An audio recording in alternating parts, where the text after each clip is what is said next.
충남 예산군의 한 시골 마을에서 벌어진 충격적인 가족 사기 사건이 전국을 뒤흔들고 있습니다. 74세 홀로 사는 어머니가 자신의 친딸에게 사기당한 사건인데요. 과연 무슨 일이 있었던 걸까요? 지금부터 여러분께 그 특별한 이야기를 전해드리겠습니다. 여기서 잠깐 더 많은 이야기와 재미있는 콘텐츠를 놓치지 않으시려면 지금 바로 구독과 알림 설정을 해주세요. 여러분의 관심이 저희 채널에게 큰 힘이 됩니다. 충남 예산군 삽교읍 모살리 이정옥 할머니는 새벽 5시면 어김없이 눈을 뜹니다. 74세의 나이에도 몸은 아직 팔팔했어요. 남편이 세상을 뜬 지 벌써 10년 혼자서도 꿋꿋하게 살아왔거든요. 어이구, 오늘도 해가 떴네. 이정옥은 마당으로 나가 약초밭을 둘러봤습니다. 도라지, 더덕, 산마, 오가피까지 빼곡히 자란 약초들이 아침 이슬을 머금고 있었어요. 이 작은 밭에서 나오는 수입이 한 달에 150만 원 정도였습니다. 시골 혼자 사는 노인치고는 넉넉한 편이었죠. 아침 6시 정옥은 약초를 캐기 시작했습니다. 오늘은 예산 전통시장에 내다 팔 도라지를 캐는 날이었거든요. 3년 묵은 도라지 뿌리가 킬로그램당 10,000원, 5년 묵은 건 2만 원까지 받을 수 있었어요. 이놈의 도라지, 뿌리가 참 깊이 박혔네. 땀을 뻘뻘 흘리며 도라지를 캐던 정옥의 허리춤에서 핸드폰이 울렸습니다. 벌써 오전 9시였어요. 누구일까 싶어 화면을 보니 딸 은영이라고 표시되어 있었습니다. 어머, 은영이가 전화를? 서울에 살고 있는 딸 고은영과는 한 달에 한두 번 정도만 통화했어요. 그것도 정옥이 먼저 전화하는 경우가 대부분이었습니다. 은영이가 먼저 전화하는 건 정말 오랜만이었거든요. 여보세요? 은영아? 엄마. 전화기 너머로 들려오는 딸의 목소리가 평소와 달랐습니다. 뭔가 떨리고 있었어요. 울먹이는 것 같기도 하고요. 왜 그러니? 무슨 일 있었어? 엄마, 나 큰일 났어. 정옥의 가슴이 철렁 내려앉았습니다. 42세 딸이 울면서 전화를 한다는 건 보통 일이 아니었거든요. 뭔 일인데? 천천히 말해봐. 엄마, 나 병원에서 검사 받았는데. 뇌종양이래. 그것도 말기래. 정옥은 손에 들고 있던 도라지를 떨어뜨렸습니다. 귓가에서 윙윙거리는 소리가 났어요. 딸이 뭐라고 했는지 제대로 들리지 않았습니다. 뭐라고? 엄마, 의사가 그러는데 시한부래. 길어야 6개월에서 1년이래. 정옥은 그 자리에 주저앉았습니다. 온몸에 힘이 빠졌어요. 평생 건강하게만 자란 딸이 갑자기 뇌종양이라니, 그것도 말기라니요. 은영아, 거짓말이지? 엄마 놀리는 거지? 엄마, 내가 이런 걸로 거짓말하겠어? 진수 오빠도 충격받아서 회사 그만뒀어. 나 간병하려고. 사위 장진수는 작은 건설회사에서 현장 관리 일을 했었어요. 월급이 300만 원 정도였는데 그마저도 그만뒀다니요. 병원비는, 수술비는 얼마나 든다고 하니? 엄마, 수술비하고 항암 치료비에서 5천만 원 정도 든대. 그런데 우리 보험도 다 만료됐고 진수 오빠도 일 그만뒀으니까 당장 생활비도 없어. 5천만 원. 정옥에게는 평생 모은 돈의 전부였습니다. 농협 정기예금에 3천만 원, 수시 입출금 통장에 2천만 원이 전부였거든요. 엄마가 다 해줄게. 걱정하지 마. 엄마, 미안해. 정말 미안해. 내가 효도도 못하고 이런 짓만 돼서. 전화기 너머로 딸의 흐느끼는 소리가 들렸습니다. 정옥도 눈물이 쏟아졌어요. 딸의 아픈 모습을 상상하니 가슴이 찢어질 것 같았습니다. 은영아, 울지 마. 엄마가 지금 당장 올라갈게. 주소 보내줘. 엄마, 우리 지금 대학병원 근처 고시원에 살고 있어. 주소 문자로 보낼게. 전화를 끊은 정옥은 한동안 멍하니 앉아 있었습니다. 아침까지만 해도 평범했던 하루가 순식간에 뒤바뀌었어요. 딸의 생명이 경각에 달렸다니 세상이 무너지는 것 같았습니다. 정옥은 급하게 집 안으로 들어가 여행 가방을 꺼냈습니다. 손이 떨려서 옷을 제대로 챙기기도 어려웠어요. 머릿속은 온통 딸 생각뿐이었거든요. 은영이가 뇌종양이라니. 어떻게 이런 일이. 가방에 옷가지를 대충 넣고 통장과 도장을 챙겼습니다. 딸이 5천만 원이 필요하다고 했으니 당장 은행부터 가야 했어요. 농협까지는 마을버스로 15분 걸렸습니다. 오전 11시 예산 농협에 도착한 정옥은 창구 직원에게 말했습니다. 정기예금 해지하고 돈 다 찾으려고 하는데요. 어머님, 정기예금 중도 해지하시면 이자 손해보세요. 무슨 급한 일 있으신가요? 딸이 병원비가 급하게 필요해서요.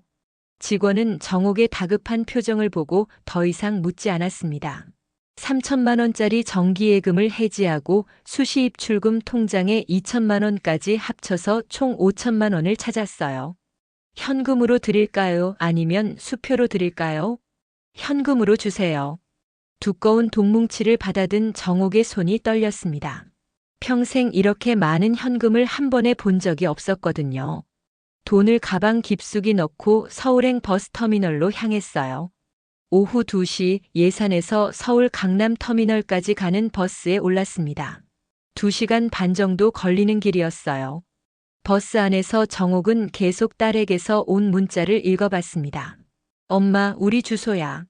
서울 관악구 신림동 고시원 해피빌라 3층 307호. 대학병원에서 도보로 10분 거리야. 신림동이라.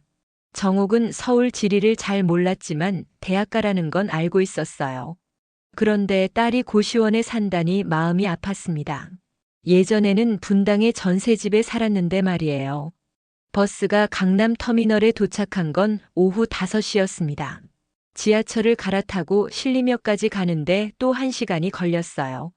서울 지하철은 정말 복잡했습니다. 몇 번을 길을 물어가며 겨우 해피빌라를 찾았거든요.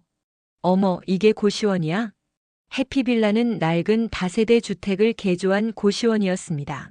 좁은 계단을 올라가니 복도에 방이 다닥다닥 붙어 있었어요. 307호 문 앞에서 정옥은 숨을 고르고 노크했습니다. 은영아, 엄마야. 문이 열리면서 딸 고은영이 나왔습니다. 한 달 전에 봤을 때보다 많이 야위어 있었어요. 얼굴도 창백하고 눈가에 다크서클이 짙었습니다. 엄마, 어떻게 이렇게 빨리 왔어? 딸이 아픈데 가만히 있을 수 있겠니? 정옥은 딸을 꼭 안았습니다. 은영의 몸이 예전보다 많이 말랐다는 게 느껴졌어요. 정말 많이 아픈 게 맞는 것 같았습니다. 고시원 방은 정말 좁았어요. 침대 하나, 작은 책상 하나가 전부였습니다. 화장실도 공용이었고요. 사위 장진수는 옆방에 따로 살고 있다고 했어요. 은영아, 여기서 어떻게 살아? 이렇게 좁은 데서. 엄마, 어쩔 수 없어. 병원비 마련하려고 전세집 빼고 여기 온 거야. 보증금 2천만 원으로 당분간 버티려고. 은영은 침대에 앉으며 손으로 머리를 감출습니다. 아픈 티가 역력했어요. 머리가 많이 아파? 응, 요즘 하루 종일 아파. 약 먹어도 잘 안 들어. 그때 옆방 문이 열리면서 사위 장진수가 들어왔습니다. 진수도 많이 수척해져 있었어요. 평소보다 10kg은 빠진 것 같았습니다. 어머님, 와주셔서 고맙습니다. 진수야, 고생이 많구나. 회사도 그만두고. 어머님, 은영이 간병하려면 어쩔 수 없었어요. 병원에 매일 다녀야 하는데 회사 다니면서는 힘들어서요. 진수의 목소리에도 피로가 묻어났습니다. 젊은 나이에 이런 시련을 겪는다는 게 얼마나 힘들까 싶었어요. 엄마, 병원비 마련됐어? 은영이 조심스럽게 물었습니다. 정옥은 가방에서 돈뭉치를 꺼냈어요. 5천만 원 다 가져왔어. 엄마가 평생 모은 돈이야. 은영과 진수의 눈에 눈물이 고였습니다. 감사하다는 말을 연신 반복했어요. 어머님, 정말 죄송합니다. 이렇게 폐를 끼쳐서. 무슨 소리야. 가족인데 당연한 거지. 하지만 정옥의 마음 한구석에는 작은 의문이 들었습니다. 병원에서 받은 진단서나 처방전 같은 건 보여주지 않더라고요. 그냥 말로만 뇌종양이라고 했거든요. 다음 날 아침 정옥은 은영과 함께 대학병원에 갔습니다. 신경외과 진료를 받는다고 했는데 실제로 큰 병원이었어요. 로비만 해도 100명은 좋게 앉을 수 있을 정도로 넓었거든요. 은영아, 의사 선생님께 직접 얘기 들어볼게. 엄마, 그럴 필요 없어. 나 혼자 들어가도 돼. 은영이 왠지 꺼리는 기색을 보였습니다. 평소 같으면 엄마가 함께 들어가는 걸 좋아했는데 말이에요. 아니야, 엄마도 들어야지. 이렇게 큰 병인데. 엄마, 정말 괜찮아. 의사 선생님이 보호자가 너무 많으면 환자가 부담스러워 한다고 했어. 결국 은영 혼자 진료실에 들어갔습니다. 정옥은 로비에서 30분을 기다렸어요. 그런데 이상한 건 은영이 나올 때 별다른 검사 결과지나 처방전을 들고 있지 않았다는 거였습니다. 은영아, 의사가 뭐라고 하시던? 계속 지켜봐야 한다고 해. 약만 잘 먹으면 된대. 처방전은? 그냥 기존에 먹던 약 계속 먹으라고 했어. 집으로 돌아가는 길에 정옥은 약국에 들렀습니다. 은영이 먹고 있다는 약들을 보고 싶었거든요. 이게 뇌종양 약이야? 약병을 보니 비타민 D, 오메가3, 종합 비타민 같은 영양제들 뿐이었어요. 뇌종양 말기 환자가 먹는 약치고는 너무 평범했습니다. 은영아, 이거 그냥 영양제 아니야? 엄마, 항암제는 별도로 병원에서 맞고 이건 몸 상태 유지하려고 먹는 거야. 그럴듯한 설명이었지만 정옥은 여전히 의심스러웠어요. 시골에 살면서도 이웃들이 암으로 고생하는 걸 많이 봤거든요. 그런데 은영의 상태는 뭔가 달랐습니다. 며칠 후 은영이 또 다른 얘기를 꺼냈어요. 엄마, 의사가 그러는데 병이 더 진행됐대. 이제 정말 시간이 얼마 남지 않았다고 해. 정옥의 가슴이 또다시 철렁했습니다. 그럼 어떻게 해야 하는데? 엄마, 미안한 얘기인데. 내 장례 준비를 미리 해둬야 할 것 같아. 무슨 소리야? 아직 살아있는 사람이 무슨 장례 얘기를. 엄마, 현실을 받아들여야 해. 의사도 이제 길어야 두어 달이라고 했다고. 그때 사위 진수가 끼어들었습니다. 어머님, 은영이 말이 맞아요. 미리 준비해두지 않으면 나중에 더 힘들어져요. 그리고 어머님, 유산 상속 서류도 미리 준비해두시는 게 좋을 것 같아요. 유산 상속? 정옥은 어리둥절했습니다. 자신에게 그럴 만한 재산이 있나 싶었거든요. 무슨 유산을 말하는 거야? 어머님, 시골집이 있잖아요. 그리고 농지도 있고. 나중에 상속세 때문에 복잡해질 수 있어요. 진수의 말에 일리가 있다고 생각했습니다. 하지만 뭔가 성급한 느낌이 들었어요. 그건 은영이가 나을 때 생각해도 되지 않을까? 어머님, 만약의 경우를 대비해야죠. 은영이가 만약 못 이겨내면 저라도 어머님을 모셔야 하잖아요. 그 말을 들으니 진수가 고마웠습니다. 딸을 잃으면 자신도 의지할 곳이 없을 텐데 사위가 모시겠다고 하니까요. 하지만 며칠 뒤 정옥은 우연히 이상한 광경을 목격했습니다. 병원에 간다고 나간 은영을 마트에서 본 거예요. 그것도 아주 건강해 보이는 모습으로 말이죠. 정옥은 멀찍이서 은영을 지켜봤습니다. 은영은 장을 보며 진수와 전화 통화를 하고 있었어요. 목소리도 또렷하고 걸음걸이도 멀쩡했습니다. 어머니 돈 받았으니까 이제 괜찮아. 조금만 더 버티면 돼. 정옥은 귀를 의심했습니다. 은영이 뭐라고 한 거죠? 어머니 돈 받았으니까 괜찮다고. 은영은 계속 통화했습니다. 시골집 서류도 준비하고 있어. 조금만 더 기다려. 정옥의 등에 식은땀이 흘렀습니다. 뭔가 잘못됐다는 직감이 들었어요. 은영의 행동이 환자 같지 않았거든요. 그날 밤 정옥은 잠을 이룰 수 없었습니다. 낮에 본 은영의 모습이 계속 머릿속을 맴돌았어요. 정말 아픈 사람이 그렇게 활기차게 장을 볼 수 있을까요? 다음 날 아침 정옥은 몰래 은영의 뒤를 따라가 보기로 했습니다. 진실이 뭔지 확인하고 싶었거든요. 다음 날 오전 9시 은영이 병원 가야 한다며 집을 나섰습니다. 정옥은 10분 정도 기다렸다가 조심스럽게 뒤를 따랐어요. 서울길이 익숙하지 않았지만 딸의 뒤를 놓칠 수는 없었거든요. 은영은 대학병원 방향으로 걸어갔습니다. 하지만 병원 입구에서 멈추지 않았어요. 그대로 지나쳐서 근처 카페 거리로 향했습니다. 어디 가는 거지? 정옥은 멀찍이 떨어져서 따라갔습니다. 은영이 들어간 곳은 드림 카페라는 작은 커피숍이었어요. 정옥은 카페 맞은편 편의점에서 은영을 지켜봤습니다. 놀랍게도 은영은 카페에서 한 남자와 만났어요. 정장을 입은 30대 중반쯤 되어 보이는 남자였습니다. 둘이 무슨 얘기를 나누는지는 들리지 않았지만 은영의 표정이 아주 진지했어요. 1시간 정도 지나서 은영이 카페에서 나왔습니다. 그런데 이번에는 또 다른 곳으로 향했어요. 지하철을 타고 강남구 쪽으로 가더라고요. 정옥은 조심스럽게 같은 지하철에 탔습니다. 은영이 내린 곳은 설릉역이었어요. 역에서 나와 걸어간 곳은 큰 사무용 건물이었습니다. 여기는 또 뭐하러 왔지? 은영은 건물 로비에서 엘리베이터를 탔습니다. 정옥은 안내판을 살펴봤어요. 12층에 여러 회사들이 입주해 있었는데 그 중에 드림 라이프 보험 설계사 양성원이라는 간판이 눈에 띄었습니다. 보험 설계사? 정옥은 의아했습니다.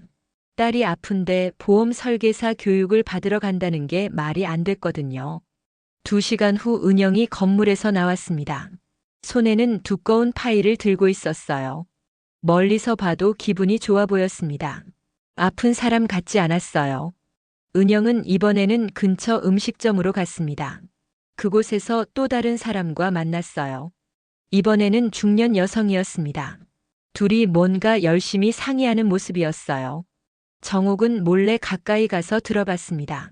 언니, 이번 타겟은 확실해요. 시골에 혼자 사는 노인이고 자식 생각에 눈이 멀어 있어요. 은영의 목소리였습니다. 정옥은 귀를 의심했어요. 얼마나 뜯어낼 수 있을 것 같아? 일단 5천만 원은 받았고 집 서류도 준비하고 있어요. 시골 집이니까 팔면 2억 정도는 될 거예요. 2억? 정옥의 다리에 힘이 빠졌습니다.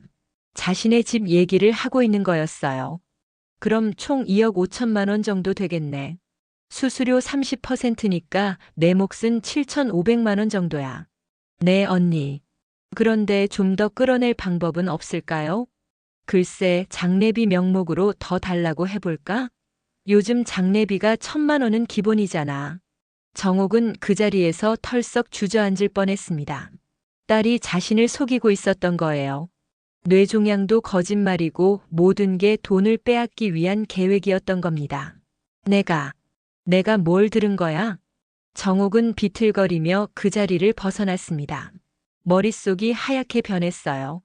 평생 믿고 살아온 딸이 자신을 이용하고 있다니 믿을 수가 없었거든요. 집으로 돌아가는 길에 정옥은 계속 눈물을 흘렸습니다. 지하철에서 버스에서 사람들이 쳐다봐도 멈출 수가 없었어요. 내 은영이가 왜 이런 짓을. 고시원에 도착했을 때는 이미 해가 지고 있었습니다. 은영은 아직 돌아오지 않았어요. 정옥은 딸의 방에서 혼자 앉아 있었습니다. 방 안을 둘러보니 이제야 보이는 것들이 있었어요. 책상 위에 놓인 보험 설계사 교재, 서랍 속 통장 사본들, 그리고 노인 대상 보험 가입 유도 매뉴얼이라는 파일까지요. 이 모든 게 계획이었구나. 정옥은 파일을 열어봤습니다.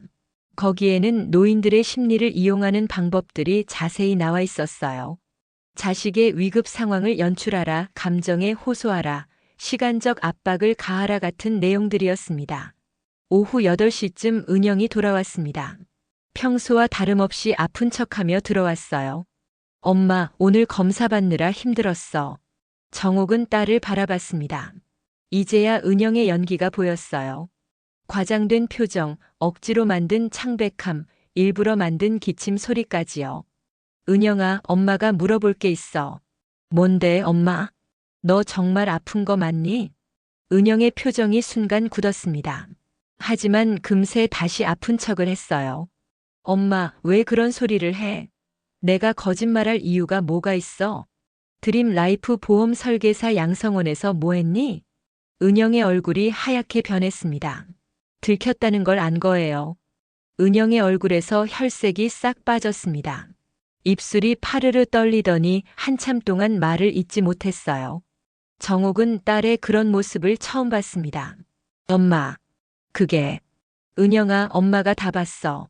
카페에서 누구랑 만나는 것도, 보험회사 가는 것도, 식당에서 내 얘기하는 것도. 정옥의 목소리는 떨리고 있었지만 단호했습니다. 더 이상 속을 수는 없었거든요. 엄마 오해야. 내가 설명할게. 뭘 설명해? 타겟이 누구라고 했지? 시골에 혼자 사는 노인이 자식 생각에 눈이 멀어 있다고 했잖아. 은영은 그제야 완전히 말문이 막혔습니다. 변명할 여지가 없다는 걸 안 거예요. 그럼 뇌종양도 거짓말이고 말기도 거짓말이고 다 거짓말인 거야? 엄마, 대답해. 내 딸이 나한테 거짓말한 거 맞지? 정옥의 목소리가 점점 커졌습니다. 40년 넘게 키운 딸에게 이런 식으로 당하다니 분노와 배신감이 동시에 밀려왔어요. 그때 옆방에서 사위 진수가 뛰어들어왔습니다. 소리를 들었나 봐요. 어머님 무슨 일이세요? 진수야, 너도 알고 있었지? 은영이가 아프지 않다는 거. 진수의 표정도 순간 경직됐습니다. 하지만 금세 태도를 바꿨어요. 어머님, 우리도 어쩔 수 없었어요. 살기 위해서 그런 거예요. 살기 위해서? 그래서 엄마를 속인 거야? 어머님, 요즘 세상이 얼마나 힘든지 아세요? 진수 오빠도 회사에서 잘렸고 나도 간호사 일 그만둔 지 1년이 넘었어요. 은영이 갑자기 말을 쏟아내기 시작했습니다. 마치 자신들이 피해자인 것처럼요. 엄마는 시골에서 편하게 사시잖아요. 집도 있고 땅도 있고. 우리는 매달 월세 내기도 힘들어요. 정옥은 어이가 없었습니다. 평생 구두쇠처럼 살면서 딸 뒷바라지 하느라 모은 돈을 왜 빼앗으려 하는지 이해할 수 없었어요. 그럼 힘들다고 말을 하지 왜 거짓말을 해? 말해봤자 안 주실 거잖아요. 엄마는 늘 아껴 써야 한다. 나중을 생각해야 한다. 그런 말만 하셨어요. 진수도 거들어 들었습니다. 어머님, 솔직히 말씀드릴게요. 어머님 돈 그냥 묵혀두셔도 나중에 다 우리 거 될 거 아니에요? 미리 주시는 게 나으니까 그런 거예요. 정옥은 그 말에 완전히 기가 막혔습니다. 자신의 돈을 미리 달라고? 그것도 거짓말로 속여서? 진수야, 내가 그런 생각을 하고 있었어? 어머님, 현실적으로 생각해 보세요. 어머님 연세가 74세잖아요. 언제까지 혼자 사실 건 아니고 결국엔 우리가 모셔야 하는 거 아니에요? 그러니까 미리 재산을 넘기라는 거야? 그런 뜻이 아니라. 아니야. 정확히 그런 뜻이잖아. 정옥의 목소리가 고시원 복도에 울려 퍼졌습니다. 다른 방 사람들이 뭔 일인가 싶어 문을 열고 내다보기도 했어요. 엄마, 목소리 좀 낮춰요. 사람들이 다 들어요. 들으면 어때? 내가 딸한테 사기당한 게 부끄러워? 은영과 진수는 서로 눈빛을 주고받았습니다. 뭔가 다른 수를 생각하고 있는 것 같았어요. 어머님, 그럼 이렇게 해요.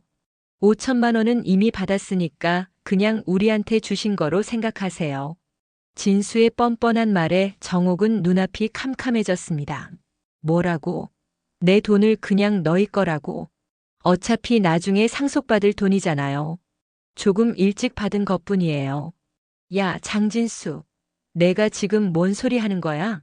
정옥이 소리를 지르자 진수도 본심을 드러냈습니다. 어머님, 솔직히 말씀드릴게요. 어머님이 가진 게 그 집밖에 더 있어요? 우리도 좀 살아야죠. 매일 라면만 먹고 살 수는 없잖아요. 그럼 일을 구하든지 뭘 하든지 하지. 왜 남의 돈을 훔쳐? 훔치는 게 아니라 미리 받는 거라고요. 정옥은 더 이상 참을 수 없었습니다. 20년 동안 사위라고 생각했던 사람이 이런 말을 한다니요. 은영아, 너도 이런 생각이야? 은영은 한참 동안 말이 없었습니다. 그러다가 고개를 들어 말했어요. 엄마, 나도 살아야 해. 진수 오빠 말이 맞아. 어차피 나중에 내 거 될 돈인데 왜 지금 안 줘? 그 순간 정옥의 마음속에 뭔가 뚝 끊어지는 소리가 들렸습니다. 딸에 대한 마지막 믿음이 사라진 거예요. 정옥은 딸의 말을 듣고 한동안 멍하니 서 있었습니다. 마치 귀에 물이 들어간 것처럼 웅웅거리는 소리만 들렸어요. 42년 전 딸을 낳던 날이 떠올랐습니다. 그렇게 예쁘게 태어나서 엄마만 찾던 아이가 이렇게 변했다니요. 은영아, 너 정말 그런 마음이었어? 엄마, 왜 그렇게 놀라세요? 부모 재산을 자식이 물려받는 건 당연한 거 아닌가요? 은영의 목소리에는 죄책감이라고는 찾아볼 수 없었습니다. 오히려 당당하기까지 했어요. 물려받는 거랑 속여서 빼앗는 게 같은 거야? 어쨌든 결과는 똑같잖아요. 정옥은 더 이상 할 말이 없었습니다. 딸이 이렇게까지 변했다는 게 믿어지지 않았거든요. 그럼 엄마가 죽을 때까지 기다릴 수 없어서 거짓말한 거야? 엄마, 그런 뜻이 아니에요. 그냥 지금 당장 필요해서. 필요하면 일을 하든지 다른 방법을 찾든지 하지. 왜 엄마를 속여? 진수가 갑자기 화를 냈습니다. 어머님, 일자리가 어디 쉽게 구해져요? 요즘 경기가 얼마나 안 좋은데요.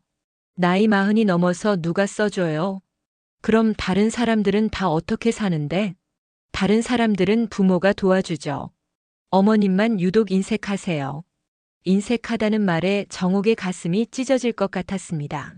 평생 딸을 위해서만 살아왔는데 인색하다니요. 내가 언제 인색했어? 은영이 대학 등록금, 결혼 자금, 전세 보증금까지 다 내가 댔는데? 그건 옛날 얘기고요.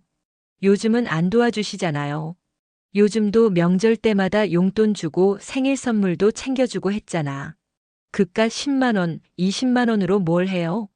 정옥은 그 말에 완전히 기가 막혔습니다.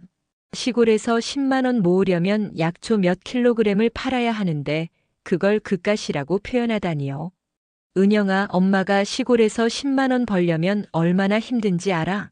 몰라요. 그리고 알고 싶지도 않아요. 딸의 차가운 말에 정옥은 더 이상 서 있을 힘이 없었습니다. 침대에 주저앉으며 말했어요. 그럼 엄마가 5천만 원 준 것도 고맙지 않다는 거야? 당연히 받을 돈을 받은 건데 뭘 고마워해요? 당연히 받을 돈? 네, 나중에 어차피 제 거 될 돈이잖아요. 정옥은 딸의 말 한마디 한마디가 가슴에 비수가 되어 꽂히는 것 같았습니다.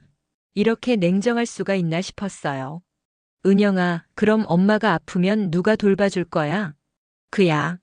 요양원 보내면 되죠. 요양원? 요즘 요양원 시설 좋다고 하던데요. 거기서 또래들이랑 지내시는 게 나을 거예요. 정옥은 눈물이 쏟아지는 걸 참을 수 없었습니다. 딸이 이렇게 냉혹한 사람이었나 싶어서요. 나는 내가 옆에서 돌봐주길 바랐는데. 엄마, 현실적으로 생각해 보세요. 우리도 살아야 하는데 어떻게 간병까지 해요? 진수도 거들었습니다. 어머님, 요양원비는 저희가 낼게요. 그러니까 걱정하지 마세요. 정옥은 웃음이 나왔습니다. 쓸쓸한 웃음이었어요. 요양원비를 너희가 낸다고? 내 돈으로? 어차피 상속받을 돈이니까 상관없죠. 정옥은 더 이상 이 사람들과 함께 있을 수가 없었습니다. 당장 집을 나가고 싶었어요. 나 내일 시골 내려갈게. 엄마, 벌써요? 좀 더 계시면 안 되나요? 은영이 갑자기 붙잡는 척했습니다. 하지만 정옥은 딸의 진심이 아니라는 걸 알았어요. 왜? 내가 더 있으면 뭐가 좋은데? 그냥 가족인데 좀 더 같이 있으면 좋잖아요. 가족? 정옥은 딸을 바라봤습니다. 정말 이 사람이 자신의 딸인지 의심스러웠어요. 은영아, 우리가 아직도 가족이야? 당연하죠. 아무리 그래도 엄마 딸인데요. 그럼 가족이면 서로 속이면 안 되는 거 아닌가? 엄마, 그건. 됐어. 더 이상 말하지 마. 정옥은 자리에서 일어나 가방을 챙겼습니다. 당장 이곳을 벗어나고 싶었거든요. 엄마, 진짜 가세요? 응, 간다. 너희랑 더 이상 함께 있을 수 없어. 그럼 집 서류는 언제 주실 거예요? 진수의 마지막 말에 정옥은 돌아보며 말했습니다. 집 서류? 꿈도 꾸지 마라. 다음 날 아침 일찍 정옥은 짐을 싸서 고시원을 나왔습니다. 은영과 진수는 아침 늦게 일어나는 편이라 인사도 없이 떠났어요. 더 이상 그들과 마주보고 싶지 않았거든요. 하지만 시골로 바로 내려가지는 않았습니다. 해야 할 일이 있었어요. 관악경찰서를 찾아간 거였습니다. 어르신, 무슨 일로 오셨어요? 신고할 일이 있어서 왔습니다. 어떤 신고인가요? 정옥은 한참 동안 말을 망설였습니다. 자신의 딸을 신고한다는 게 쉬운 일이 아니었거든요. 하지만 이대로 넘어갈 수는 없었어요. 제 딸이 저를 속여서 돈을 빼앗아 갔어요. 얼마나 가져갔는데요? 5천만 원입니다. 경찰관의 표정이 진지해졌습니다. 적은 금액이 아니었거든요. 어떤 방법으로 가져갔나요? 정옥은 처음부터 끝까지 차근차근 설명했습니다. 뇌종양 거짓말부터 시작해서 보험 설계사 교육받는 걸 목격한 것까지 모든 걸 말했어요. 어르신 증거가 있나요? 제가 직접 본 걸요. 카페에서 누구랑 만나서 저를 타겟이라고 하는 것도 들었고요. 녹음이나 사진 같은 건 없으시고요. 그런 건 없어요. 그냥 제가 들은 거예요. 경찰관은 난감한 표정을 지었습니다. 어르신, 이런 경우 입증이 쉽지 않아요. 가족 간에 돈을 주고받은 걸로 보일 수도 있거든요. 그럼 제가 속은 건 어떻게 해요? 일단 진술서 작성해 드릴게요. 그리고 딸분이랑 사위분을 불러서 조사해 보겠습니다. 진술서를 작성하는데 2시간이 걸렸습니다. 평생 경찰서에 와본 적이 없던 정옥에게는 모든 게 낯설었어요. 사흘 후 경찰서에서 연락이 왔습니다. 은영과 진수를 조사했다는 거였어요. 어르신, 딸분과 사위분이 부인하고 있어요. 어머니가 자발적으로 주신 거라고 주장하고 있습니다. 그럼 어떻게 되는 거예요? 더 구체적인 증거가 필요해요. 녹음 파일이나 문자 메시지 아니면 증인이라도 있어야 하는데 정옥은 막막했습니다. 어떻게 증거를 찾아야 할지 모르겠더라고요. 그런데 며칠 후 뜻밖의 연락이 왔습니다. 관악경찰서 수사과장이었어요. 이정옥 어르신이시죠? 어르신 사건과 관련해서 중요한 정보가 들어왔습니다. 무슨 정보요? 다른 피해자가 나타났어요. 어르신 딸분과 사위분이 같은 수법으로 다른 노인분들도 속인 것 같습니다. 정옥은 깜짝 놀랐습니다. 자신만 당한 게 아니었던 거예요. 경찰서에 가보니 이미 3명의 피해자가 더 신고를 한 상태였습니다. 모두 70대 노인분들이었어요. 이분들도 똑같은 수법으로 당하셨어요. 자식이 아프다고 속여서 돈을 빼앗은 거죠. 한 할머니는 3천만 원을 빼앗겼고 다른 할아버지는 2천만 원을 잃었다고 했습니다. 또 다른 할머니는 집 서류까지 넘길 뻔했다고 하더라고요. 얘들이 조직적으로 이런 일을 한 거였어요. 수사과장의 설명에 따르면 은영과 진수는 드림라이프라는 보험 사기단의 일원이었습니다. 노인들을 대상으로 가족의 위급 상황을 연출해서 돈을 빼앗는 수법이었어요. 총 피해액이 2억 원이 넘어요. 이 정도면 조직적 사기죄로 처벌받을 겁니다. 일주일 후 은영과 진수가 구속됐다는 연락을 받았습니다. 정옥은 복잡한 심경이었어요. 다른 피해자들은 다행이지만 자신의 딸이 감옥에 간다는 건 여전히 마음 아팠거든요. 어르신, 빼앗긴 돈은 되찾을 수 있을 거예요. 다만 시간이 좀 걸릴 것 같습니다. 피해자들끼리 모임을 만들었습니다. 실버보이스라는 이름으로요. 같은 피해를 당한 사람들끼리 서로 위로하고 정보를 나누는 모임이었어요. 우리가 이런 일을 당하지 않으려면 어떻게 해야 할까요? 한 할머니가 물었습니다. 정옥이 대답했어요. 일단 가족이라도 의심스러운 일이 있으면 확인부터 해야죠. 저도 병원에 직접 가서 확인했으면 이런 일은 없었을 거예요. 그리고 이런 사기꾼들을 다른 노인분들이 당하지 않게 알려야죠. 정옥은 새로운 결심을 했습니다.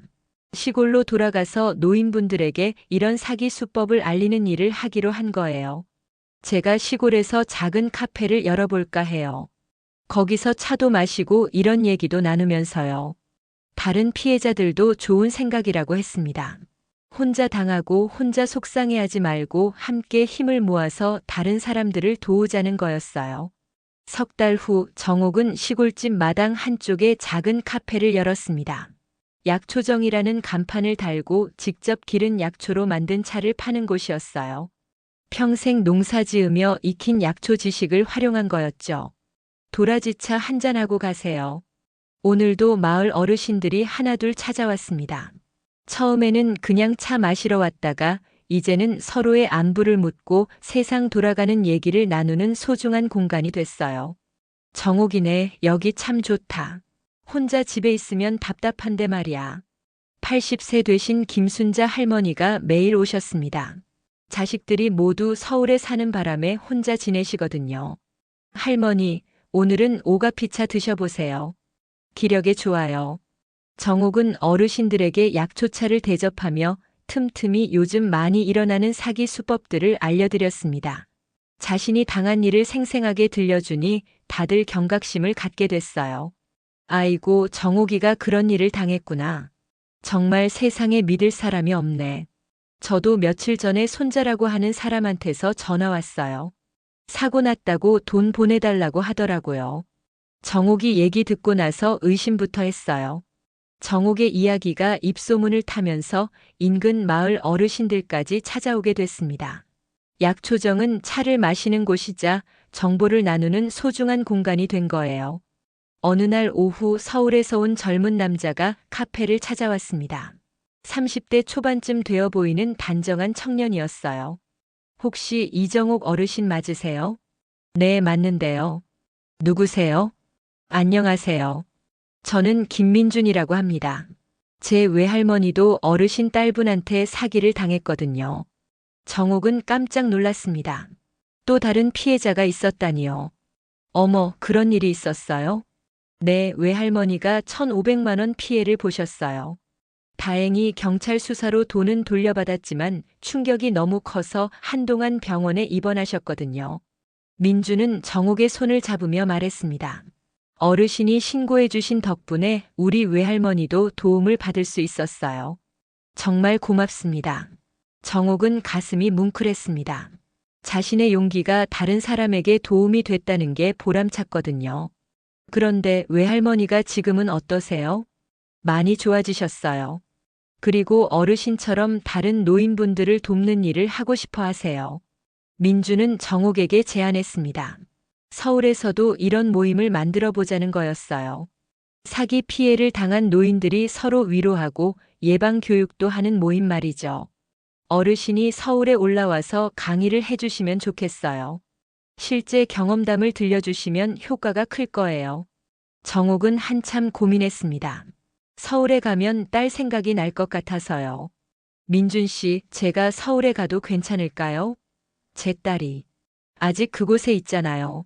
어르신 딸분은 지금 교도소에 계시니까 마주칠 일은 없을 거예요. 그리고 어르신이 하시는 일이 더 중요하죠. 일주일 후 정옥은 생전 처음으로 서울에서 강의를 했습니다. 관악구청 대회의실에서 열린 노인 대상 사기 예방 교육이었어요. 안녕하세요. 저는 충남 예산에서 온 이정옥입니다. 청중석에는 50여 명의 어르신들이 앉아 계셨습니다. 모두 진지한 표정으로 정옥의 얘기를 들었어요. 제가 오늘 여러분께 들려드릴 얘기는 제 실제 경험입니다. 제 딸에게 속아서 5천만 원을 빼앗긴 이야기입니다. 정옥은 처음부터 끝까지 솔직하게 말했습니다. 딸이 뇌종양이라고 거짓말한 것부터 보험 사기단의 일원이었다는 것까지 모든 걸 털어놨어요. 가족이라고 해서 무조건 믿으면 안 됩니다. 의심스러운 일이 있으면 반드시 확인부터 하세요. 강의가 끝나고 많은 어르신들이 정옥에게 고마움을 표했습니다. 어르신 덕분에 정신 차렸어요. 저도 며칠 전에 비슷한 전화를 받았거든요. 용기 내서 신고해 주셔서 고맙습니다. 혼자 당하고 숨기셨으면 다른 사람들도 계속 당했을 텐데요. 집으로 돌아오는 길에 정옥은 우편함에서 편지 하나를 발견했습니다. 발신인이 고은영이었어요. 딸에게서 온 편지였습니다. 하지만 정옥은 편지를 뜯지 않았습니다. 대신 서랍 깊숙이 넣어뒀어요. 아직 딸의 편지를 읽을 마음의 준비가 안 됐거든요. 봄이 되자 약초정 마당에 벚꽃이 활짝 폈습니다. 정옥은 벚꽃 아래 앉아 차를 마시며 지난 일들을 떠올렸어요. 참 많은 일이 있었네. 딸을 잃은 슬픔은 여전했지만 새로운 삶에 대한 보람도 느꼈습니다. 혼자가 아니라는 것, 자신이 누군가에게 도움이 될 수 있다는 것이 큰 위로가 됐거든요. 마을 어르신들이 하나둘 카페로 모여들었습니다. 오늘도 따뜻한 차를 나누며 서로의 안부를 물을 시간이었어요. 정옥아, 오늘 차는 뭐가 좋을까? 오늘은 민들레차 어때요? 봄이니까 몸에 독소도 빼고요. 정옥은 웃으며 차를 우렸습니다. 벚꽃잎이 바람에 날려 찻잔 위로 떨어졌어요. 자식은 잃었지만 내가 다시 세운 삶은 누가 못 가져가. 이제 내 이름으로 산다. 정옥은 하늘을 올려다보며 중얼거렸습니다. 74세에 새로 시작한 인생이었지만 누구보다 당당하고 보람찬 하루하루였습니다. 약초정에서 오르는 따뜻한 차 향기가 봄바람을 타고 마을 전체로 퍼져나갔습니다. 그 향기처럼 정옥의 이야기도 많은 사람들에게 희망과 용기를 전해주고 있었어요.